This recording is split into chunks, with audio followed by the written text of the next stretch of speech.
Vamos lá, pessoal, dia 91, mais uma porção da Palavra de Deus, e hoje vamos ler Deuteronômio, capítulo 18, versículo 1, até o capítulo 20, versículo 20.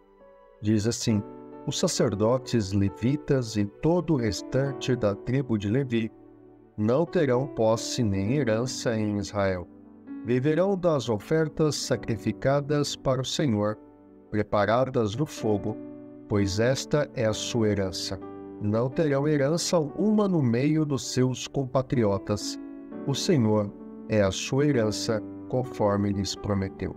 Quando o povo sacrificar um novilho ou uma ovelha, os sacerdotes receberão a porção devida, a espádua, a queixada e o estômago. Vocês terão que dar-lhes as primícias do trigo, do vinho e do azeite, e a primeira lã da tosquia das ovelhas, pois de todas as tribos o Senhor, o seu Deus, escolheu os levitas e os seus descendentes para estarem na presença do Senhor e para ministrarem sempre em seu nome.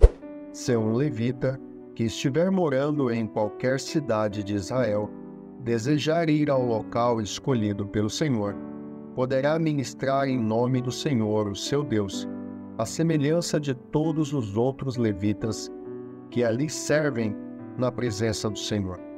Ele receberá uma porção de alimento igual à dos outros levitas. Além disso, ficará com o que receber com a venda dos bens da sua família. Quando entrarem na terra que o Senhor, o seu Deus, dá a vocês, não procurem imitar as coisas repugnantes que as nações de lá praticam. Não permitam que se ache alguém no meio de vocês que queime em sacrifício o seu filho ou a sua filha, que pratique adivinhação, ou se dedique à magia, ou faça presságios, ou pratique feitiçaria, ou faça encantamentos. Que sejam médiuns, consulte os espíritos ou consulte os mortos. O Senhor tem repugnância por quem pratica essas coisas, e é por causa dessas abominações que o Senhor, o seu Deus, vai expulsar aquelas nações da presença de vocês. Permaneçam inculpáveis perante o Senhor, o seu Deus. As nações que vocês vão expulsar dão ouvidos aos que praticam magia e adivinhação, mas a vocês, o Senhor, o seu Deus, não permitiu tais práticas. O Senhor, o seu Deus, levantará do meio de seus próprios irmãos um profeta como eu. Ouçam-no, pois foi isso que pediram ao Senhor, o seu Deus, em Horebe, no dia em que se reuniram, quando disseram: não queremos ouvir a voz do Senhor, nosso Deus, nem ver o seu grande fogo, senão morreremos. O Senhor me disse: eles têm razão, levantarei do meio dos seus irmãos um profeta como você. Porei minhas palavras na sua boca, e ele dirá a vocês tudo o que eu lhe ordenar. Se alguém não ouvir as minhas palavras, que o profeta falará em meu nome, eu mesmo lhe pedirei contas. Mas o profeta que ousar falar em meu nome alguma coisa que não lhe ordenei, ou que falar em nome de outros deuses, terá que ser morto. Mas talvez vocês me perguntem: como saberemos se uma mensagem não vem do Senhor? Se o que o profeta proclamar em nome do Senhor não acontecer, nem cumprir, essa mensagem não vem do Senhor. Aquele profeta falou com presunção. Não tenham medo dele. Quando o Senhor, o seu Deus, tiver destruído as nações cuja terra dá a vocês, e quando vocês as expulsarem e ocuparem a cidade e as casas dessas nações, separem 3 cidades de refúgio na parte central da terra que o Senhor, o seu Deus, está dando a vocês para que dela tomem posse. Dividam em 3 partes a terra que o Senhor, o seu Deus, está dando como herança a vocês, e façam nela vias de acesso, para que aquele que matar alguém possa fugir para lá. Este é o caso em que um homem que matar o outro poderá fugir para lá para salvar a vida. Se matar o seu próximo sem intenção, sem que houvesse inimizade entre eles. Por exemplo, se um homem for com seu amigo cortar lenha na floresta, e ao levantar o machado para derrubar uma árvore, o ferro escapar e atingir o seu amigo e matá-lo, ele poderá fugir para uma daquelas cidades para salvar a vida. Do contrário, o vingador da vítima poderia persegui-lo enfurecido e alcançá-lo, caso a distância fosse grande demais, e poderia matá-lo, muito embora este não merecesse morrer, pois não havia inimizade entre ele e o seu próximo. É por isso que eu ordeno a vocês que separem 3 cidades. Se o Senhor, o seu Deus, aumentar o seu território, como prometeu sob juramento aos seus antepassados, e der a vocês toda a terra que prometeu a eles, separem então mais 3 cidades. Isso acontecerá se vocês obedecerem fielmente a toda esta lei que hoje ordeno a vocês: amar o Senhor, o seu Deus, e sempre andar nos seus caminhos.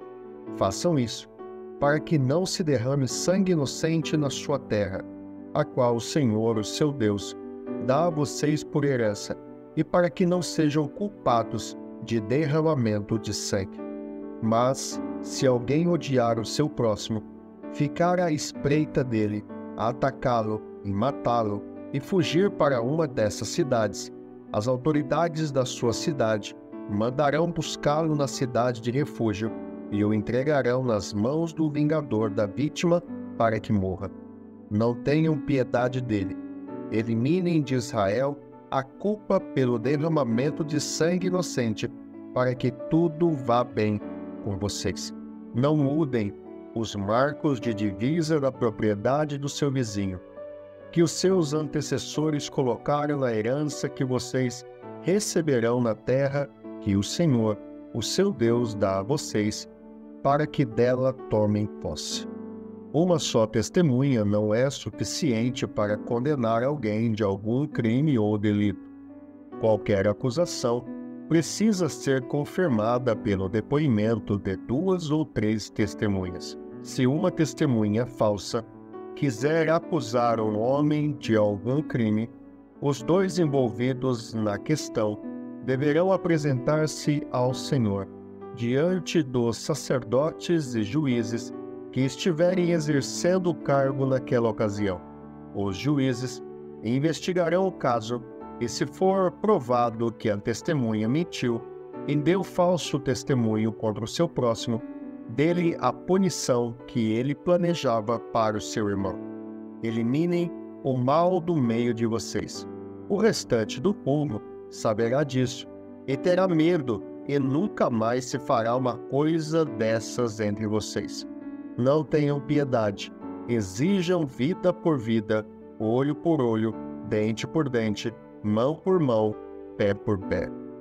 Quando vocês forem à guerra contra os seus inimigos, e virem cavalos e carros e um exército maior do que o seu, não tenham medo, pois o Senhor, o seu Deus, que os tirou do Egito, estará com vocês.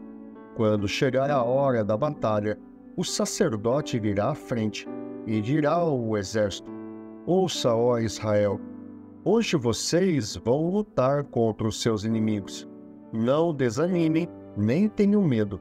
Não fiquem apavorados nem aterrorizados por causa deles, pois o Senhor, o seu Deus, os acompanhará e lutará por vocês contra os seus inimigos, para dar a vitória a vocês.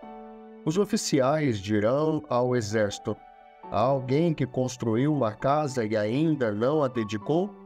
Volte ele para sua casa, para que não morra na guerra e o outro a dedique. Há alguém que plantou uma vinha e ainda não desfrutou dela? Volte ele para sua casa, para que não morra na guerra e outro desfrute da vinha. Há alguém comprometido para casar-se que ainda não recebeu sua mulher? Volte ele para sua casa, para que não morra na guerra e outro se case com ela. Por fim, os oficiais acrescentarão: alguém está com medo e não tem coragem? Volte ele para sua casa, para que seus irmãos israelitas também não fiquem desanimados. Quando os oficiais terminarem de falar ao exército, designarão chefes para comandar as tropas. Quando vocês avançarem para atacar uma cidade, envie-lhe primeiro uma proposta de paz. Se os seus habitantes aceitarem e abrirem suas portas, serão seus escravos e se sujeitarão a trabalhos forçados. Mas, se eles recusarem a paz e entrarem em guerra contra vocês, sitiem a cidade, quando o Senhor, o seu Deus, entregá-la em suas mãos. Matem ao fio da espada todos os homens que nela houver, mas as mulheres, as crianças, os rebanhos e tudo o que acharem na cidade será de vocês. Vocês poderão ficar com os despojos dos seus inimigos dados pelo Senhor, o seu Deus. É assim que vocês tratarão todas as cidades distantes que não pertencem às nações vizinhas de vocês. Contudo, na cidade das nações, que o Senhor, o seu Deus, dá a vocês por herança, não deixem vivo nenhum ser que respira. Conforme a ordem do Senhor, o seu Deus, destruam totalmente os hititas, os amorreus, os cananeus, os fariseus, os heveus e os jebuseus. Senão, eles os ensinarão a praticar todas as coisas repugnantes que fazem quando adoram os seus deuses, e vocês pecarão contra o Senhor, o seu Deus. Quando sitiarem uma cidade por um longo período, lutando contra ela para conquistá-la, não destruam as árvores dessa cidade a golpes de machado, pois vocês poderão comer as suas frutas. Não as derrubem. Por acaso as árvores são gente para que vocês as sitiem? Entretanto, poderão derrubar as árvores que vocês sabem que não são frutíferas, para utilizá-las em obras que ajudem o cerco até que caia a cidade que está em guerra contra vocês. Lucas capítulo 9, versículo 28 a 50. Aproximadamente 8 dias, depois de dizer essas coisas, Jesus tomou a Pedro, João e Tiago e subiu a um monte para orar. Enquanto orava, a aparência de seu rosto se transformou, e suas roupas ficaram alvas e resplandecentes como o brilho de um relâmpago. Surgiram 2 homens que começaram a conversar com Jesus. Eram Moisés e Elias. Apareceram em glorioso esplendor e falava sobre a partida de Jesus, que estava para se cumprir em Jerusalém. Pedro e os seus companheiros estavam dominados pelo sono. Acordando subitamente, viram a glória de Jesus e os 2 homens que estavam com ele, quando estes iam se retirando. Pedro disse a Jesus: Mestre, é bom estarmos aqui. Façamos 3 tendas, uma para ti, uma para Moisés e uma para Elias. Ele não sabia o que estava dizendo. Enquanto ele estava falando, uma nuvem apareceu e os envolveu, e eles ficaram com medo ao entrarem na nuvem. Dela saiu uma voz que dizia: Este é o meu filho amado, o escolhido, ouçam-no. Tendo-se ouvido a voz, Jesus ficou só. Os discípulos guardaram isto somente para si. Naqueles dias, não contaram a ninguém o que tinham visto. No dia seguinte, quando desceram do monte, uma grande multidão veio ao encontro dele. Um homem da multidão bradou: Mestre, rogo-te que dês atenção ao meu filho, pois é o único que tenho. Um espírito o domina e de repente ele grita, lança-o em convulsões e o faz espumar.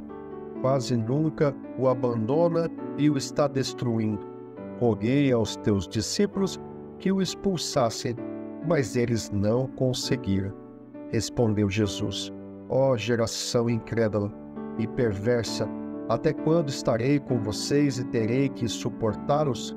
Traga-me aqui o seu filho. Quando o menino vinha vindo, o demônio o lançou por terra em convulsão. Mas Jesus repreendeu o espírito imundo, curou o menino e o entregou de volta ao seu pai. E todos ficaram atônitos ante a grandeza de Deus, estando todos maravilhados com tudo que Jesus fazia. Ele disse aos seus discípulos: Ouçam atentamente o que vou dizer. O Filho do Homem será traído e entregue nas mãos dos homens. Mas eles não entendiam o que isso significava. Era-lhe encoberto para que não o entendesse, e tinha receio de perguntar-lhe a respeito dessa palavra. Começou uma discussão entre os discípulos acerca de qual deles seria o maior. Jesus, conhecendo os seus pensamentos, tomou uma criança e a colocou em pé a seu lado. Então lhes disse: Quem recebe esta criança, em meu nome está me recebendo, e quem me recebe está recebendo aquele que me enviou. Pois aquele que entre vocês for o menor, este será o maior. Disse João: Mestre, vimos um homem expulsando demônios em teu nome e procuramos impedi-lo, porque ele não era um dos nossos. Não o impeçam, disse Jesus, pois quem não é contra vocês é a favor de vocês. Salmo 73, versículo de 1 a 28. Certamente Deus é bom para Israel, para os puros de coração. Quanto a mim, os meus pés quase tropeçaram, por pouco não escorreguei, pois tive inveja dos arrogantes quando vi a prosperidade desses ímpios. Eles não passam por sofrimento e têm um corpo saudável e forte. Estão livres dos fardos de todos, não são atingidos por doenças como os outros homens. Por isso o orgulho lhes serve de colar, e eles se vestem de violência. Do seu íntimo brota a maldade, da sua mente transbordam maquinações. Eles zombam e falam com más intenções. Em sua arrogância, ameaçam com opressão. Com a boca arrogam a si os céus, e com a língua se apossam da terra. Por isso seu povo se volta para eles e bebe suas palavras até saciar-se. Eles dizem: Como saberá Deus? Terá conhecimento o Altíssimo? Assim são os ímpios, sempre despreocupados, aumentam suas riquezas.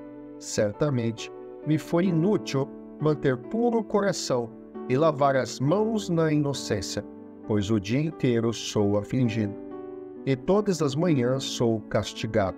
Se eu tivesse dito: Falarei como eles, teria traído os teus filhos. Quando tentei entender tudo isso, achei muito difícil para mim. Até que entrei no santuário de Deus e então compreendi o destino dos ímpios. Certamente os põe em terreno escorregadio e os fazes cair na ruína. Como são destruídos de repente, completamente tomados de pavor. São como um sonho que se vai quando acordamos. Quando te levantares, Senhor, tu os farás desaparecer. Quando meu coração estava amargurado e no íntimo eu senti inveja, agi como um insensato e ignorante. Minha atitude para contigo era de um animal irracional. Contudo, sempre estou contigo. Tomas a minha mão direita e me sustens. Tu me diriges com o teu conselho, e depois me receberás com honras. A quem tenho no céu senão a ti, e na terra nada mais desejo além de estar junto a ti.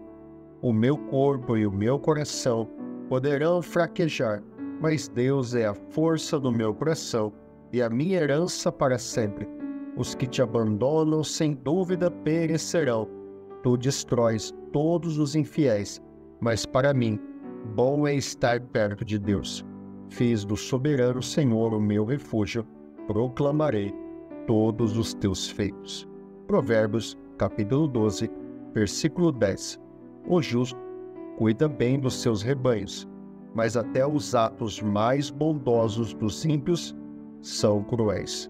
Louvado seja Deus! E esse foi o dia 91 da porção da Palavra de Deus. Se você gostou desse vídeo, deixa seu like, inscreva-se no canal e ative as notificações para não perder nenhum conteúdo. Deixe também seus comentários ou sugestões para a nossa comunidade. E não esqueça de compartilhar com seus amigos nas suas redes sociais. Se você desejar adquirir a Bíblia 365, o link está na descrição do vídeo. Eu vou ficando por aqui. Te vejo no próximo encontro. Um grande abraço. Deus te abençoe.